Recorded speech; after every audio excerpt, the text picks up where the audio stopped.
Headache, migraine, dizziness, vertigo.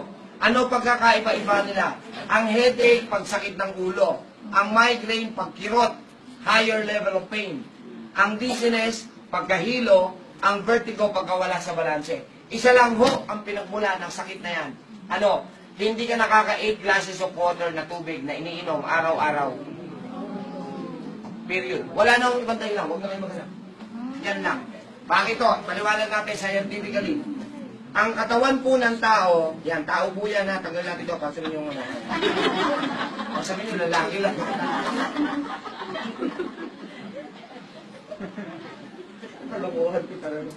Ang katawan po ng tao, 70% tubig ang laman. Ang brain natin, 80% tubig ang laman.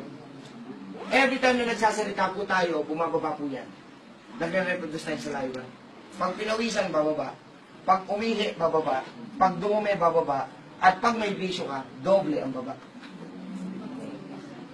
Kailangan ma-replenish mo yung nawalang tubig. Tama o ba?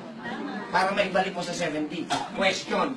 Para ma-replenish mo yun, kailangan daw nakakawalong basong tubig ka at least in a day. At ang sabi, tubig! Hindi kasama kape, gatas, tsaa, juice, soft drinks, at soup. Hindi kasama yun. Ang sabi ay, tubig. Malaking tanong, nakakawalo ka ba? At dahil hindi mo na ibalik sa 70. Bukas, makakawalo ka ba? Kung hindi ulit, pababa ng pababa yan. At dahil bumababa yan, lumalapot ngayon ang dugo. Lumalapot ngayon ang dugo. Pag malapot ang dugo, ano ang tendency? Law of gravity.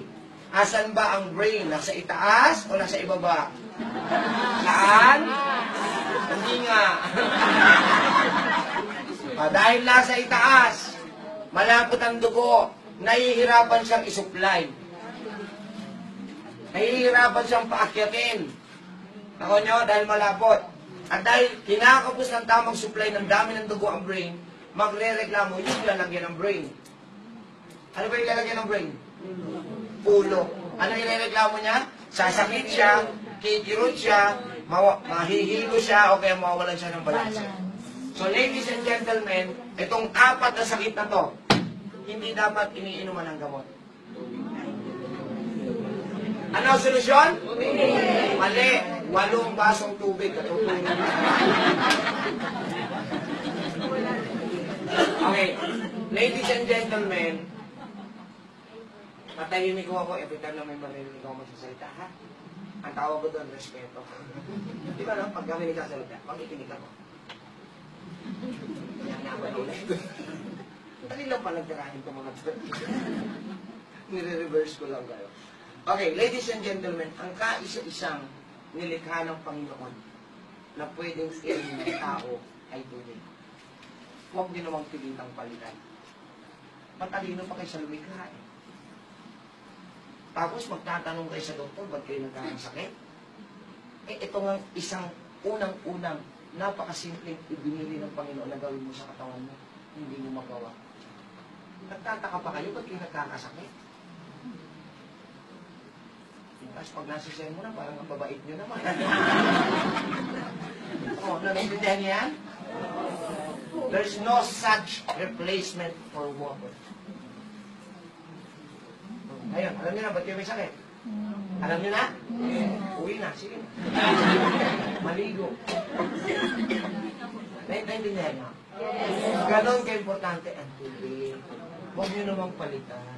Alam niyo, naiinis ako dahil may naririnig pa ako nagre-reklamo niya. Ito, ang hirap inumin yan, ang dami, nakakalunod. Pag ininom mo yan ng isang upuan, lunod ka talaga. Eh, ang sabi, within a day. And that means, within 24 hours. Hindi ba kayo nagtataka, biglang nagsulputan ng mga dialysis center sa bansa natin? Bakit? Eh, itong simple hindi nyo magawa eh.